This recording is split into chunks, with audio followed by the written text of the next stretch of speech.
ਜਸ TV ਦੇਖ ਰਹੇ ਸਾਰੇ ਦਰਸ਼ਕਾਂ ਦਾ ਮੈਂ ਜਸਪਾਲ ਸਿੰਘ ਸਿੱਧੂ ਸਵਾਗਤ ਕਰਦਾ ਹਾਂ। ਦਰਸ਼ਕੋ, ਜਿਸ ਤਰ੍ਹਾਂ ਤੁਸੀਂ ਜਾਣਦੇ ਹੋ ਕਿ ਕਲਗੀਧਰ ਟਰਸਟ ਬੜੂ ਸਾਹਿਬ, ਜਿਸ ਦੇ ਜਸ ਟੀਵੀ ਦੇ ਉੱਤੇ ਤੁਸੀਂ ਬਹੁਤ ਵਾਰ ਪ੍ਰੋਗਰਾਮ ਦੇਖ ਚੁੱਕੇ ਹੋ।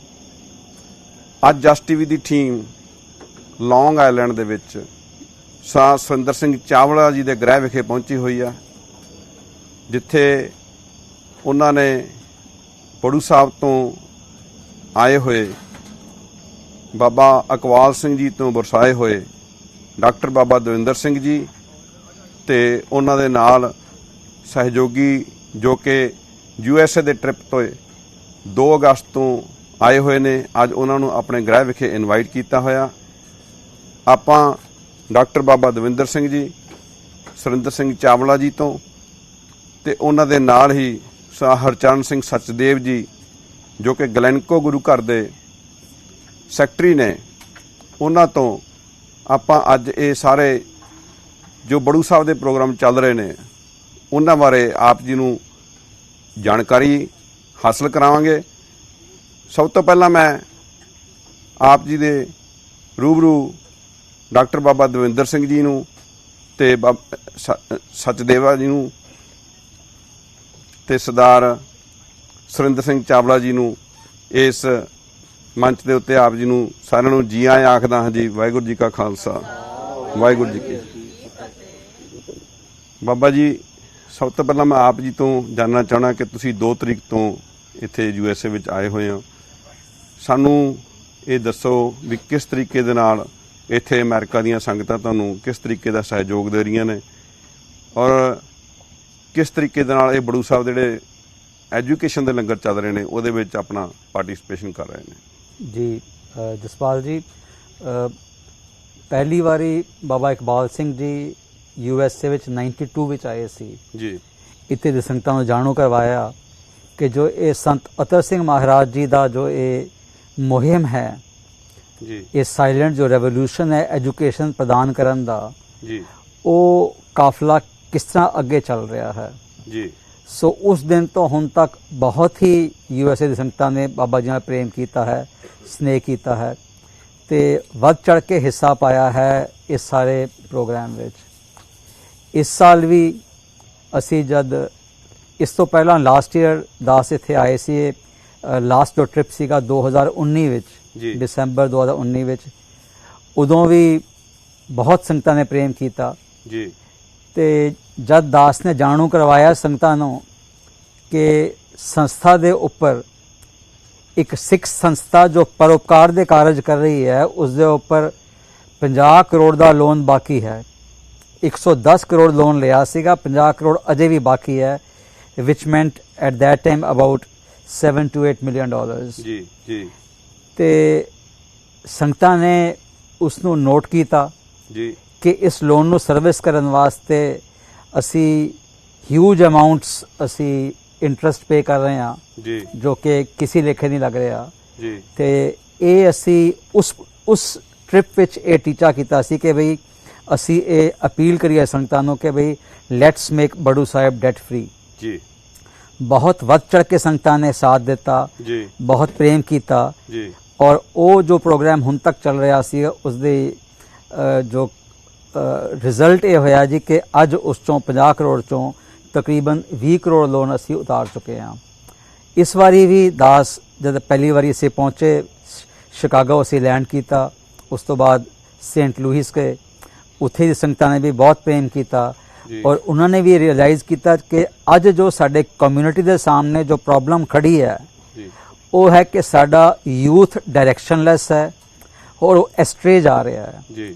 ਉਹਨਾਂ ਵਿੱਚ ਐਸਪੀਰੇਸ਼ਨ ਵੀ ਖਤਮ ਹੋ ਗਈ ਹੈ ਐਕਸੈਲ ਕਰਨ ਦੀ ਜੀ। ਔਰ ਸਿੰਸ ਜਿਹੜੀ ਸਾਡੀ ਕਮਿਊਨਿਟੀ ਹੈ it is a minority community ਤੇ ਮਾਈਨੋਰਿਟੀ ਕਮਿਊਨਿਟੀ ਨੂੰ ਸਰਵਾਈਵ ਕਰਨ ਵਾਸਤੇ ਬਹੁਤ ਹੀ ਜ਼ਰੂਰੀ ਹੈ ਕਿ ਉਹ ਐਕਸਲੈਂਸ ਅਚੀਵ ਕਰਨ। ਬਿਲਕੁਲ ਜੀ। ਸਿੰਸ ਪੰਜਾਬ ਦੇ ਆਲਮੋਸਟ 60% ਲੋਕ ਪਿੰਡਾਂ ਵਿੱਚ ਰਹਿੰਦੇ ਹਨ, ਸੋ ਇਹ ਬਹੁਤ ਜ਼ਰੂਰੀ ਹੈ ਕਿ ਅਸੀਂ ਪਿੰਡਾਂ ਦੇ ਬੱਚਿਆਂ ਵਿੱਚ ਇਹ ਐਸਪੀਰੇਸ਼ਨ ਆ ਜਾਏ, ਉਹਨਾਂ ਵਿੱਚ ਅਸੀਂ ਉਹਨੂੰ ਇੰਸਪਾਇਰ ਕਰ ਸਕੀਏ ਔਰ ਨਾਲ ਨਾਲ ਉਹਨਾਂ ਨੂੰ ਅਸੀਂ ਇਹ ਫੈਸਿਲਿਟੀ ਦੇ ਸਕੀਏ ਜੀ ਕਿ ਉਹ quality education at there door step ਲੈ ਸਕਣ। ਸੋ ਜਦ ਅਸੀਂ ਇਹ ਸਾਰੀ ਚੀਜ਼ਾਂ ਇਸ ਟੂਰ ਵਿੱਚ ਵੀ ਸੰਗਤਾਂ ਸਾਹਮਣੇ ਰੱਖੀਆਂ, ਅਸੀਂ ਪਹਿਲਾਂ ਸੇਂਟ ਲੂਇਸ ਗਏ, ਫਿਰ ਸ਼ਿਕਾਗੋ ਅਸੀਂ ਜੱਜ ਸਾਹਿਬ ਦੇ ਉਹਨਾਂ ਨੇ ਜੋ ਪ੍ਰੋਗਰਾਮ ਰੱਖਿਆ ਸੀ ਉੱਥੇ ਸੰਗਤਾਂ ਨੂੰ ਬੇਨਤੀਆਂ ਕੀਤੀਆਂ, ਫਿਰ ਵਿਸਕੌਨਸਨ ਗਏ, ਉਸ ਤੋਂ ਬਾਅਦ ਡੈਟਰੋਇਟ ਮਿਸ਼ੀਗਨ, ਫਿਰ ਕਲੀਵਲੈਂਡ ਤੇ ਫਿਰ ਓਕਲੈਂਡ। ਕੱਲ ਸੰਗਤਾਂ ਦੇ ਦਰਸ਼ਨ ਕੀਤੇ, ਸਾਰਿਆਂ ਨੂੰ ਜਦ ਇਹ ਜਾਣੂ ਕਰਾਇਆ ਕਿ ਇਹ ਕੀ ਪ੍ਰੋਗਰਾਮ ਚੱਲ ਰਹੇ ਹਨ। 70,000 ਬੱਚਾ ਬਾਣੀ ਤੇ ਬਾਣੀ ਨਾਲ ਜੁੜ ਰਿਹਾ ਹੈ ਤੇ ਅੱਗੇ ਸਾਡੀ ਕੀ ਰਿਕੁਆਇਰਮੈਂਟਸ ਹਨ, ਤੇ ਸੰਗਤਾਂ ਨੇ ਬਹੁਤ ਹੀ ਉਤਸ਼ਾਹ ਨਾਲ ਬਹੁਤ ਵੱਧ ਚੜ੍ਹ ਕੇ ਸਾਨੂੰ ਸਹਿਯੋਗ ਦਿੱਤਾ ਜੀ। ਅਸੀਂ ਬਹੁਤ ਬਹੁਤ ਤਹਿ ਦਿਲੋਂ ਧੰਨਵਾਦੀ ਹਾਂ ਸਾਰੀ ਸੰਗਤ ਦੇ USA ਦੀ, ਜਿਨ੍ਹਾਂ ਨੇ ਇਹ ਜੋ ਮਹਾਪੁਰਸ਼ਾਂ ਨੇ ਮੁਹਿੰਮ ਚਲਾਇਆ ਹੈ ਉਸ ਨੂੰ ਐਪਰੀਸ਼ੀਏਟ ਕੀਤਾ ਹੈ, ਤੇ ਨਾਲੇ ਉਹ ਸਾਰੀ ਸੰਗਤ ਰਿਅਲਾਈਜ਼ ਕਰ ਰਹੀ ਹੈ ਕਿ ਅਸੀਂ ਇਸ ਸਮੇਂ ਕਮਿਊਨਿਟੀ ਵਾਸਤੇ ਜੋ ਸਭ ਤੋਂ ਵੱਡਾ ਚੈਲੰਜ ਇਸ ਟਾਈਮ ਇਹ ਹੈ ਕਿ ਅਸੀਂ ਆਪਣੇ ਬੱਚਿਆਂ ਨੂੰ ਸੰਭਾਲਣਾ ਹੈ, ਬੱਚਿਆਂ ਨੂੰ ਬਚਾਉਣਾ ਹੈ, ਬੱਚਿਆਂ ਨੂੰ ਐਜੂਕੇਟ ਕਰਨਾ ਹੈ, ਤਾਂ ਹੀ ਜੋ ਸਾਡਾ ਇਸ ਸਮੇਂ ਜੋ ਮੇਜਰ ਪ੍ਰੋਬਲਮ ਜੋ ਸਾਡੀ ਕਮਿਊਨਿਟੀ ਫੇਸ ਕਰ ਰਹੀ ਹੈ ਪੰਜਾਬ ਵਿੱਚ, ਉਸ ਨੂੰ ਅਸੀਂ ਸੈਟਿਸਫੈਕਟਰੀਲੀ ਅਸੀਂ ਉਸ ਨੂੰ ਹੈਂਡਲ ਕਰ ਸਕਾਂਗੇ। ਥੈਂਕ ਯੂ ਜੀ ਡਾਕਟਰ ਸਾਹਿਬ, ਬਹੁਤ ਬਹੁਤ ਧੰਨਵਾਦ ਤੁਹਾਡਾ। ਚਾਵਲਾ ਜੀ, ਮੈਂ ਤੁਹਾਨੂੰ ਪੁੱਛਣਾ ਚਾਹੁੰਦਾ ਕਿ ਤੁਹਾਡਾ ਬਾਬਾ ਇਕਬਾਲ ਸਿੰਘ ਜੀ ਦੇ ਨਾਲ ਕਦੋਂ ਤੁਹਾਡੀ ਜਾਣ ਪਛਾਣ ਹੋਈ ਔਰ ਕਿਸ ਤਰੀਕੇ ਦੇ ਨਾਲ ਤੁਸੀਂ ਇਸ ਮਿਸ਼ਨ ਦੇ ਵਿੱਚ ਜੁੜੇ ਜੀ?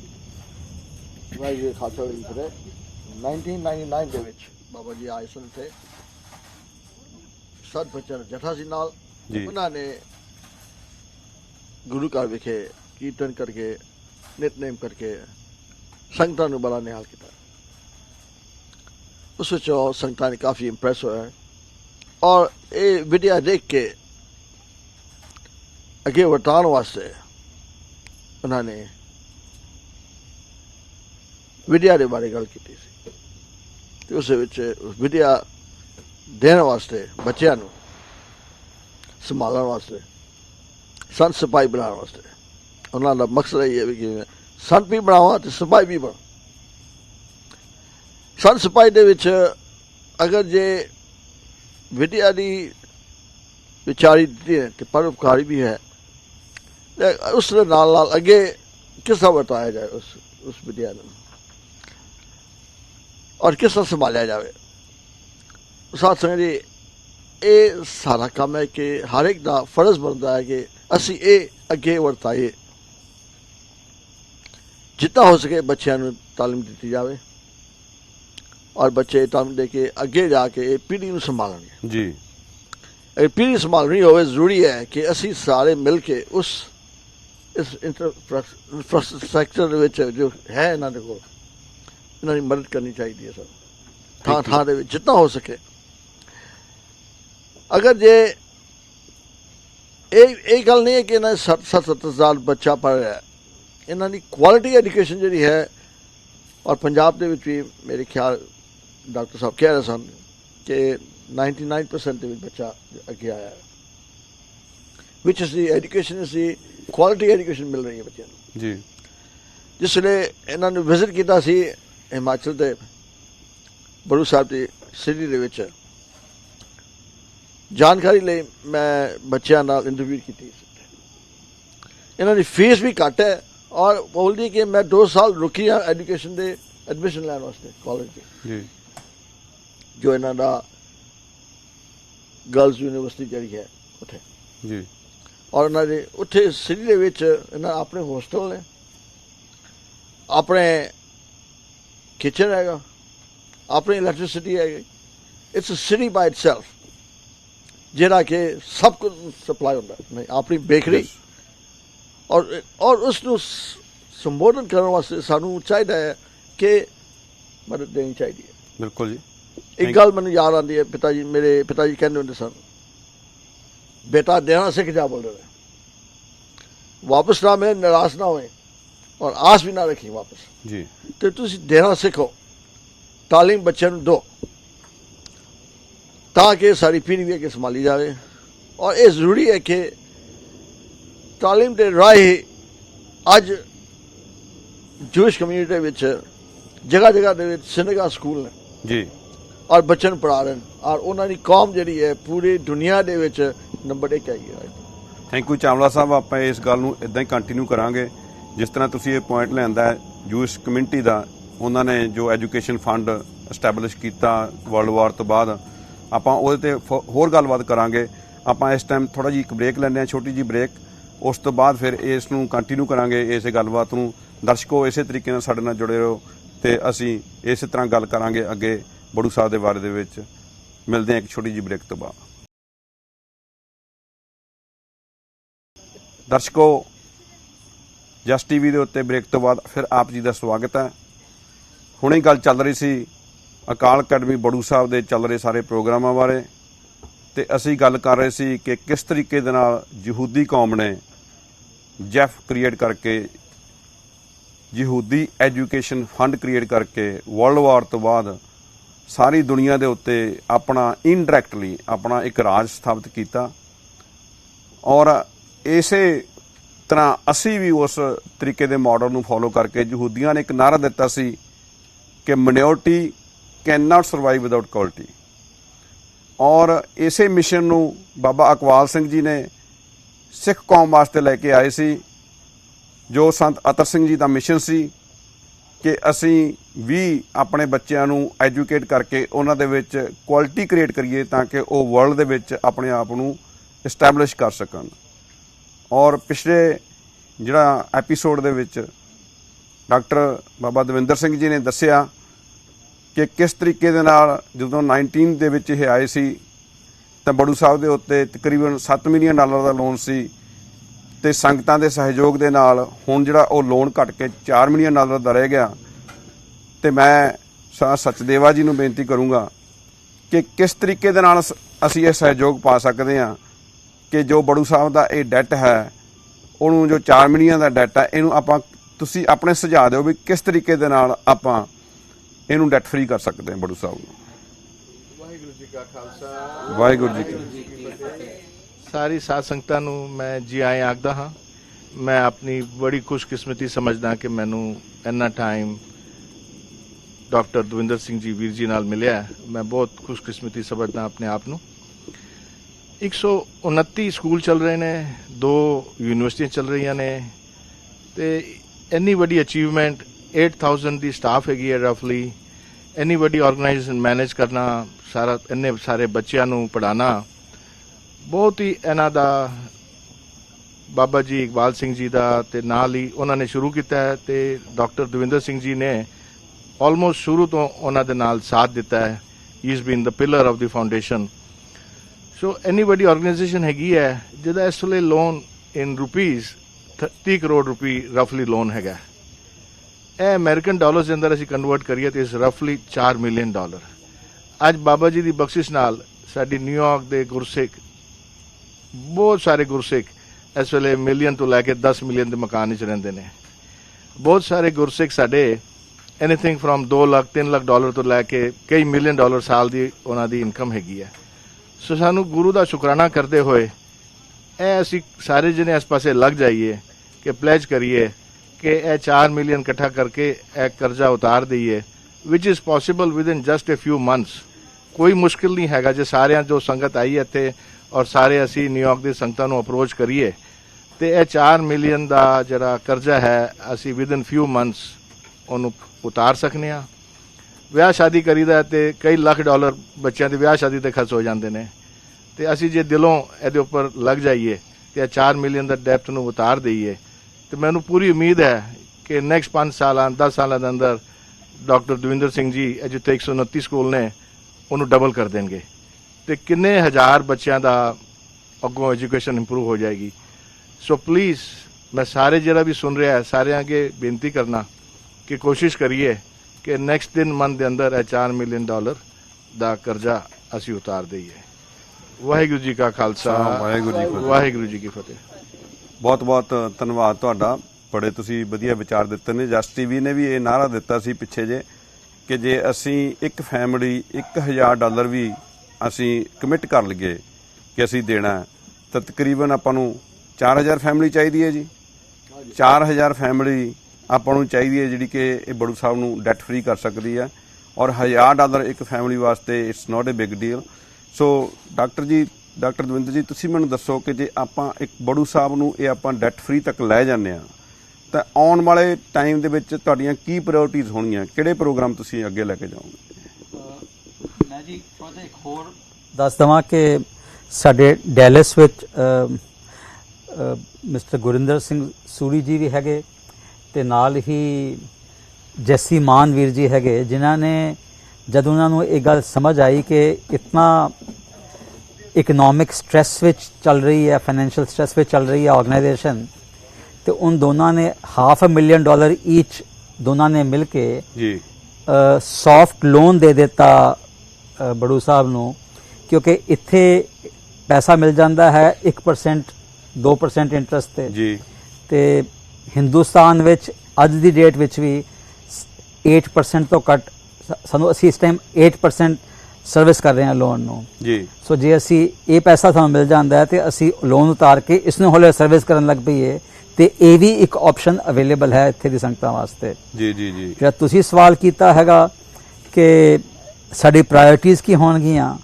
ਪ੍ਰਾਇੋਰਟੀਜ਼ ਸਾਡੇ ਵਾਸਤੇ ਬੜੀ ਕਲੀਅਰਲੀ ਮਹਾਪੁਰਸ਼ਾਂ ਨੇ ਇਨੰਸੀਏਟ ਕਰ ਦਿੱਤੀਆਂ ਜੀ। ਬਾਬਾ ਜੀ ਇਹ ਕਹਿੰਦੇ ਸੀ ਕਿ ਬਈ ਸਾਡੀ ਜੋ ਅਸਲੀ ਪ੍ਰਾਇੋਰਟੀ ਹੈ ਉਹ ਨੀਡੀਐਸਟ ਜੋ ਸੋਸਾਇਟੀ ਦੇ ਹੈ ਸਾਡੇ ਲੋਕ, ਉਹਨਾਂ ਵੱਲ ਅਸੀਂ ਧਿਆਨ ਦੇਣਾ ਹੈ ਜੀ।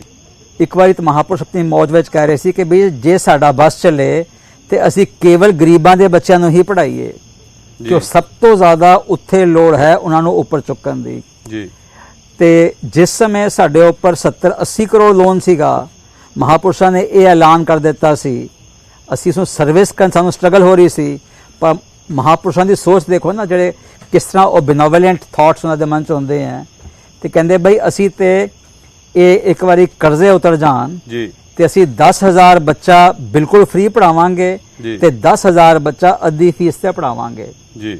ਸੋ ਸਾਡੀ ਪਹਿਲੀ ਪ੍ਰਾਇੋਰਟੀ ਤੇ ਇਹੀ ਹੋਏਗੀ ਕਿ ਅਸੀਂ ਇਹ 20,000 ਬੱਚੇ ਜੋ ਕਿ ਗਰੀਬਾਂ ਦੇ ਬੱਚੇ ਹੋਣਗੇ, ਜੋ ਕਿ ਬਿਲਕੁਲ ਐਜੂਕੇਸ਼ਨ ਅਫੋਰਡ ਨਹੀਂ ਕਰ ਸਕਦੇ, ਉਹਨਾਂ ਨੂੰ ਅਸੀਂ ਕੁਆਲਿਟੀ ਐਜੂਕੇਸ਼ਨ ਦੇ ਕੇ ਉਹਨਾਂ ਨੂੰ ਗੁਰੂ ਨਾਲ ਜੋੜ ਕੇ ਤਾਂ ਕਿ ਉਹ ਅੱਛੇ ਇਨਸਾਨ ਬਣਨ ਜੀ, ਉਹਨਾਂ ਦੇ ਮਨ ਵਿੱਚ ਦਇਆ ਔਰ ਕਰੁਣਾ ਦੀ ਭਾਵਨਾ ਹੋਣ ਜੀ, ਦੂਸਰਿਆਂ ਦਾ ਭਲਾ ਕਰਨਾ ਉਹਨਾਂ ਦਾ ਇੱਕ ਟੀਚਾ ਹੋ ਜਾਏ ਲਾਈਫ ਦਾ ਜੀ ਜੀ। ਇਹ ਜੇ ਬੱਚੇ ਅਸੀਂ ਕੁਆਲਿਟੀ ਐਜੂਕੇਸ਼ਨ ਦੇ ਕੇ ਜਦ ਉਹ ਆਫੀਸਰ ਲੈਵਲ ਦੀ ਪੋਸਟ ਤੇ ਜਾਣਗੇ, ਜਦ ਉਹ ਬੱਚੇ ਮੈਨੇਜਰੀਅਲ ਲੈਵਲ ਦੀ ਪੋਸਟ ਤੇ ਜਾਣਗੇ ਤੇ ਉਹਨਾਂ ਦੇ ਮਨ ਵਿੱਚ ਫਿਰ ਲੋਕ ਭਲਾਈ ਦੀ ਭਾਵਨਾ ਸਭ ਤੋਂ ਅੱਗੇ ਹੋਏਗੀ ਜੀ। ਆਪਣੇ ਆਪ ਹੀ ਸਤਯੁਗ ਵਰਤ ਜਾਏਗਾ, ਆਪਣੇ ਆਪ ਹੀ ਜੋ ਉਹ ਅਸੀਂ ਗੱਲ ਕਰਦੇ ਹਾਂ ਕਿ ਕਿਸ ਤਰ੍ਹਾਂ ਸਾਡੇ ਐਸੇ ਅਫਸਰ ਹੋਣ, ਐਸਾ ਉਹ ਪ੍ਰੇਮ ਨਾਲ ਰਾਜ ਕਰਨ ਕਿ ਜੋ ਲੁਕਾਈ ਹੈ ਉਸ ਵਿੱਚ ਉਸ ਨੂੰ ਠੰਡ ਪਹੁੰਚ ਜਾਏ। ਸੋ ਇਹ ਸਾਡਾ ਆਬਜੈਕਟਿਵ ਹੈ ਸਭ ਤੋਂ ਪਹਿਲਾਂ। ਉਸ ਤੋਂ ਬਾਅਦ ਜਿਉਂ-ਜਿਉਂ ਅਸੀਂ ਇਹ ਸਕੂਲ ਐਕਸਪੈਂਡ ਕਰਾਂਗੇ ਤੇ ਸਾਨੂੰ ਐਡੀਸ਼ਨਲ ਇਨਫਰਾਸਟ੍ਰਕਚਰ ਦੀ ਲੋੜ ਪਏਗੀ। ਇੱਕ ਕਮਰਾ ਬਣਾਉਣ ਵਿੱਚ ਅੱਜ ਦੀ ਡੇਟ ਵਿੱਚ ਤਕਰੀਬਨ 9-10 ਲੱਖ ਰੁਪਏ ਖਰਚ ਹੋ ਜਾਂਦੇ ਹਨ। 500 ਸਕੁਅਰ ਫੀਟ ਦਾ ਕਮਰਾ ਹੁੰਦਾ ਹੈ, ਨਾਲ ਕੋਰੀਡੋਰ ਮਿਲਾ ਕੇ ਤਕਰੀਬਨ 700 ਸਕੁਅਰ ਫੀਟ ਸਾਨੂੰ ਬਣਾਉਣਾ ਪੈਂਦਾ ਹੈ। ਸੋ ਜਿਸ ਦੀ ਕਾਸਟ ਤਕਰੀਬਨ 10 ਲੱਖ ਦੀ ਹੋ ਜਾਂਦੀ ਹੈ। ਉਸ ਤੋਂ ਬਾਅਦ ਫਿਰ ਅਸੀਂ ਲੋੜ ਅਨੁਸਾਰ ਜਿੱਥੇ ਜਿੱਥੇ ਸਕੂਲ ਗਰੋ ਕਰਨਗੇ ਸਾਨੂੰ ਉਹ ਐਡੀਸ਼ਨਲ ਇਨਫਰਾਸਟ੍ਰਕਚਰ ਦੇਣਾ ਪਏਗਾ। ਕੁਝ ਅਸੀਂ ਏਰੀਆਜ਼ ਐਸੇ ਆਈਡੈਂਟੀਫਾਈ ਕੀਤੇ ਹੋਏ ਹਨ ਜਿਹੜੇ ਕਿ ਜਿੱਥੇ ਕਿ ਲੋਕ ਐਕਿਊਟਲੀ ਚੈਲੰਜ ਹਨ ਫਾਈਨੈਂਸ਼ੀਅਲੀ। ਦਾਸ ਨੇ ਇਨ ਪ੍ਰੋਗਰਾਮਾਂ ਵਿੱਚ ਕਈ ਵਾਰੀ ਉਹ ਜ਼ਿਕਰ ਕੀਤਾ ਹੈ ਕਿ ਉਨ ਏਰੀਆਜ਼ ਵਿੱਚ ਸਭ ਤੋਂ ਜ਼ਿਆਦਾ ਫਾਈਨੈਂਸ਼ੀਅਲ ਸਟ੍ਰੈਸ ਦੇ ਕਾਰਨ ਕਨਵਰਜਨ ਹੋ ਰਹੀਆਂ। ਸਾਡੇ ਬੱਚੇ, ਸਾਡੇ ਵੀਰ, ਸਾਡੀ ਭੈਣਾਂ ਉਹ ਫੋਰਸ ਹੋ ਜਾਂਦੇ ਹਨ ਹੈਲਪ ਲੈਣੀ ਕ੍ਰਿਸਚੀਅਨ ਮਿਸ਼ਨਰੀਜ਼ ਤੋਂ, ਕਿਉਂਕਿ ਉਹਨਾਂ ਦਾ ਸਰਵਾਈਵਲ ਹੀ ਪੋਸੀਬਲ ਨਹੀਂ ਹੋ ਪਾ ਰਿਹਾ ਹੈ। ਸੋ ਅਸੀਂ ਚਾਹਾਂਗੇ ਕਿ ਵਿਸ਼ੇਸ਼ ਤੌਰ ਤੇ ਉਨ ਇਲਾਕਿਆਂ ਵਿੱਚ ਜੋ ਬਾਰਡਰ ਬੈਲਟ ਵਿੱਚ ਹਨ ਉੱਥੇ ਕੁਝ ਗੈਪਸ, ਵੈਸੇ ਤਾਂ ਅਸੀਂ ਉੱਥੇ 25 ਸਕੂਲ ਖੋਲ ਦਿੱਤੇ ਹਨ, ਪਰ ਤਾਂ ਵੀ ਕੁਝ ਗੈਪਸ ਅਸੀਂ ਆਇਡੈਂਟੀਫਾਈ ਕੀਤੇ ਹੋਏ ਹਨ। ਉੱਥੇ ਅਸੀਂ ਤਕਰੀਬਨ 4-5 ਸਕੂਲ ਹੋਰ ਖੋਲ੍ਹਣੇ ਹਨ ਤਾਂ ਕਿ ਉਹ ਸਾਰੀ ਬੈਲਟ ਅਸੀਂ ਕਵਰ ਕਰ ਦਈਏ ਤੇ ਸਾਰੇ ਡਿਪਰਾਈਵਡ ਸੈਕਸ਼ਨ ਦੇ ਬੱਚੇ ਅਸੀਂ ਪੜ੍ਹਾ ਸਕੀਏ। ਬਹੁਤ ਹੀ ਆਸਾਨ ਹੈ। ਸਾਡੇ ਕਮਿਊਨਿਟੀ ਹੁਣ ਹਿੰਦੁਸਤਾਨ ਵਿੱਚ ਹੀ ਬਹੁਤ ਫਲਰਿਸ਼ ਕਰ ਰਹੀ ਹੈ, ਬਾਹਰ ਆ ਕੇ ਵੀ ਫਲਰਿਸ਼ ਕਰ ਰਹੀ ਹੈ। ਜੇ ਹਰ ਪਰਿਵਾਰ ਇਹ ਸੋਚ ਲਏ ਕਿ ਬਈ ਮੈਂ ਘੱਟੋ ਘੱਟ ਇੱਕ ਬੱਚੇ ਦੀ ਐਜੂਕੇਸ਼ਨ ਸਪੋਰਟ ਕਰਾਂਗਾ ਤੇ ਸਹਿਜ ਸੁਭਾਏ ਸਾਡੇ ਸਾਰੇ ਜੋ ਗਰੀਬ ਬੱਚੇ ਹਨ ਪੰਜਾਬ ਦੇ ਹੋਰ ਪ੍ਰਾਂਤਾਂ ਦੇ ਜਿੱਥੇ ਸਾਡੇ ਬੱਚੇ ਹਨ ਉਹ ਐਜੂਕੇਟ ਹੋ ਜਾਣਗੇ। ਜੇ ਇੱਕ ਬੱਚਾ ਵੀ ਫੈਮਿਲੀ ਦਾ ਕੁਆਲਿਟੀ ਐਜੂਕੇਸ਼ਨ ਲੈ ਜਾਂਦਾ ਹੈ ਜੀ ਤੇ ਆਪਣੇ ਪਰਿਵਾਰ ਨੂੰ ਉਹ ਫਿਰ ਗੁਰਬਤ ਤੋਂ ਬਾਹਰ ਕੱਢ ਲੈਂਦਾ ਹੈ। ਬਹੁਤ ਧੰਨਵਾਦ ਡਾਕਟਰ ਬਾਬਾ ਦਵਿੰਦਰ ਸਿੰਘ ਜੀ। ਅਸੀਂ ਇਸੇ ਕਨਵਰਸੇਸ਼ਨ ਨੂੰ ਹੋਰ ਅੱਗੇ ਲੈ ਕੇ ਜਾਵਾਂਗੇ ਬਾਅਦ ਦੇ ਵਿੱਚ। ਹੁਣ ਇੱਕ ਛੋਟੀ ਜਿਹੀ ਬ੍ਰੇਕ ਲੈਂਦੇ ਹਾਂ, ਸੋ ਅਸੀਂ ਮਿਲਦੇ ਹਾਂ ਇੱਕ ਛੋਟੀ ਜਿਹੀ ਬ੍ਰੇਕ ਤੋਂ ਬਾਅਦ। ਜਸਟ ਟੀਵੀ ਦੇਖ ਰਹੇ ਸਾਰੇ ਦਰਸ਼ਕਾਂ ਦਾ ਬ੍ਰੇਕ ਤੋਂ ਬਾਅਦ ਇੱਕ ਵਾਰੀ ਫਿਰ ਸਵਾਗਤ ਹੈ। ਸਾਡੇ ਨਾਲ ਹੁਣ ਇੱਕ ਨਵੇਂ ਪੈਨਲਿਸਟ ਜੁੜੇ ਨੇ ਜੋ ਗੱਲਬਾਤ ਚੱਲ ਰਹੀ ਸੀ ਅਕਾਲ ਅਕੈਡਮੀ ਬੜੂ ਸਾਹਿਬ ਦੇ ਬਾਰੇ ਵਿੱਚ। ਜੋ ਸਾਡੇ ਨਾਲ ਪੈਨਲਿਸਟ ਜੁੜੇ ਨੇ ਸਰ ਹਰਚਰਨ ਸਿੰਘ ਗੁਲਾਟੀ ਜੀ ਜੋ ਕਿ ਹਿਕਸਵਿਲ ਗੁਰੂ ਘਰ ਦੇ ਪ੍ਰੈਜ਼ੀਡੈਂਟ ਨੇ, ਔਰ ਮੈਂ ਉਹਨਾਂ ਦੇ ਨਾਲ ਆਪ ਜੀ ਨੂੰ ਰੂਬਰੂ ਕਰਾਉਂਗਾ ਔਰ ਉਹ ਆਪ ਜੀ ਦੇ ਨਾਲ ਆਪ ਸਰ ਗੁਲਾਟੀ ਜੀ ਆਪ ਜੀ ਦਾ ਬਹੁਤ ਬਹੁਤ ਸਵਾਗਤ ਹੈ ਜੀ। ਵਾਹਿਗੁਰੂ ਜੀ ਕਾ ਖਾਲਸਾ ਵਾਹਿਗੁਰੂ ਜੀ ਕੀ ਫਤਿਹ। ਸਾਨੂੰ ਇਹ ਤੁਸੀਂ ਦੱਸੋ ਕਿ ਤੁਸੀਂ ਬੜੂ ਸਾਹਿਬ ਦੇ ਨਾਲ ਕਿਸ ਤਰੀਕੇ ਨਾਲ ਜੁੜੇ ਔਰ ਕੀ ਤੁਸੀਂ ਇਹਨਾਂ ਬਾਰੇ ਜਾਣਦੇ ਹੋ? ਵਾਹਿਗੁਰੂ ਜੀ ਕਾ ਖਾਲਸਾ ਵਾਹਿਗੁਰੂ ਜੀ ਕੀ ਫਤਿਹ। ਮੈਂ ਗੁਰਦੁਆਰਾ ਗੁਰੂ ਨਾਨਕ ਦਰਬਾਰ ਦਾ ਜਨਰਲ ਸੈਕਟਰੀ ਤੇ ਮੈਂ ਬਾਬਾ ਜੀ ਨਾਲ ਬਾਬਾ ਇਕਬਾਲ ਸਿੰਘ ਜੀ ਮਹਾਪੁਰਸ਼ ਜਿਨ੍ਹਾਂ ਦੇ ਤਕਰੀਬਨ 10-12 ਸਾਲ ਪਹਿਲੇ ਇੱਥੇ ਭਾਈ ਦਲਜੀਤ ਸਿੰਘ ਜੀ ਜੋ ਹੁਣ ਸੁਰੂਆਤ ਹੋ ਗਏ ਨੇ ਖੁਰਾਣਾ, ਉਹਨਾਂ ਦੇ ਘਰ ਉਹਨਾਂ ਦਾ ਪਿਆਰ ਸੀ, ਉਹਨਾਂ ਦੇ ਘਰ ਡਿਕਸ਼ਨ ਵਿੱਚ ਆਏ ਹੋਏ ਸਨ ਤੇ ਉੱਥੇ ਪਹਿਲੀ ਵਾਰੀ ਮੈਂ ਉਹਨਾਂ ਦੇ ਦਰਸ਼ਨ ਕੀਤੇ। ਉਸ ਤੋਂ ਬਾਅਦ ਤਕਰੀਬਨ 7 ਸਾਲ ਪਹਿਲੇ ਜਦੋਂ ਮਹਾਂਪੁਰਸ਼ ਇੱਥੇ ਆਏ ਹੋਏ ਸਨ, ਮੁਕਤਜੀਵੀ ਸਨ, ਤੇ ਇਸੇ ਤਰ੍ਹਾਂ ਇੱਕ ਪ੍ਰੋਗਰਾਮ ਕੀਤਾ ਗਿਆ ਸੀ ਰੈਸਟੋਰੈਂਟ ਵਿੱਚ ਜਿਸੇ ਜਸ ਪੰਜਾਬੀ ਉਹਨਾਂ ਨੇ ਵੀ ਉਹ ਸਾਰਾ ਪ੍ਰੋਗਰਾਮ ਲਿਖਿਆ ਸੀ ਜੀ। ਤੇ ਉਹਦੇ 'ਚ ਮੈਨੂੰ ਯਾਦ ਹੈ ਕਿ ਇੱਕ ਗੱਲ ਮੈਂ ਉੱਥੇ ਇਹ ਕਹੀ ਸੀ ਕਿ ਤਸਮੀਮ ਸ਼ਰਤ ਅਵਲੇ ਮਾਫਿਕਤ ਕਿ ਜਿਹੜਾ ਨਿਸ਼ਚਾ ਜੋ ਅਸੀਂ ਕਰਨੇ ਆ ਕਾਮਯਾਬੀ ਦਾ ਉਹ ਤਦ ਹੁੰਦਾ ਕਿ ਅਸੀਂ ਪਹਿਲੇ ਇੱਕ ਨਿਸ਼ਚਾ ਕਰ ਲਈਏ ਤਾਂ ਕਾਮਯਾਬੀ ਆਉਂਦੀ ਹੈ ਜੀ। तो बड़ू साहब जिन्हें महापुरुषों ने तकरीबन बचपन तो ही यह निश्चय करता सी कि असी बच्चों को पढ़ाना है। भावें 7 बच्चों तो शुरू किया, अज 129 स्कूल ने अते कई यूनिवर्सिटियां ने। उन्होंने दिनों ची जो यूनिवर्सिटी की नींह रखी गई सी शायद दमदमा साहब जी कांशी की गुरु की कांशी जी ते ओदे वास्ते भी उन्होंने उस टाइम ते उन्होंने उगराई वास्ते सारे इकट्ठे हुए सन जी। और चौला साहब मेरे नाल सन, इन्होंने भी अच्छी मतलब जो भी मदद की अते सारी संगत ने भी मदद की और बड़ा एक अच्छा वो रहा। और यही गल सी कि जदों निश्चय कर अपनी जीत करो और जेड़ी उन्होंने फैसला किया सी अज गुरु की कृपा नाल जिथे कि हुणे हुणे दस रहे कि कोरोना दी जो देना सी वो तकरीबन ख़त्म हो गया, थोड़ा बहुत रहिंदा ही है और संगत देण वाली है। और खालसा संगत गुरसिख जो है ने वो हमेशा अपनी दसवंत कढ़ते ने अते खास कर पढ़ाई वास्ते, क्योंकि अज दी जो पनीरी है बच्चों की, जे बच्चों को पढ़ाया जाए तो सिक्खी कायम रहेगी, साड़ी पंजाबी कायम रहेगी, साड़ी पंजाबी बोली रहेगी। तो जे असी बच्चों को इस पासे नहीं ले जावांगे तो ये दूसरे धर्म का प्रभाव पै जाएगा और ये जिस तरह के आप जी को पता है कि पंजाब की हाल हो रहे हैं तो फिर उत्थे चले जाएंगे। तो एक महान काम है जो बाबा इकबाल सिंह जी ने उन्होंने शुरू किया सी ते अज जो ये अगे ले जा रहे ने बाबा डॉक्टर दविंदर सिंह जी जिन्होंने कि इन्हों की भी बहुत देन है, बचपन तो या जवानी तो इस पासे लगे हुए हैं तो यह बहुत एक वधिया काम है। मैं समूह साध संगत वास्ते बेनती करता हाँ कि जिन्ना भी वध तो वध दसवंत हो सकता है वो इस बड़ू साहब का जा ये संस्था जो है इस संस्था नाल हमेशा करते रहन ताकि वो कर्जा भी है ख़त्म हो जाए। और इन्होंने दसिया कि 3 टीचर ने साढ़े को, एक टीचर है कि बच्चों फ्री पढ़ाना है, सेवा भी लै सकते हैं। दूसरे जो उत्थे मदद हो सकती है, जो कमरे बन रहे हैं जैसे 8-10 लाख करदार 10 लाख रुपये जो खर्चा होता है ਉਹਦੇ 'ਚ भी मदद कर सकते हैं। और तीसरी मदद जो है वो कर्जा है कि जोड़ा कर्जा तकरीबन जो चढ़िया 4 करोड़ का तो 4 मिलियन का जो कर्जा है वो किस तरह ख़त्म किया जा सके। जे सिख संगत जिस तरह कि इन्होंने दसिया कि अगर 4000 फैमिली अगर $1,000 भी देंदी है ਤਾਂ ਇਹ ਖਰਚਾ ਦਿਨੋਂ ਦਿਨ ਇੱਕ ਰਾਤ ਦੇ ਦਿਨ ਦੇ ਵਿੱਚ ਖਤਮ ਹੋ ਜਾਏਗਾ।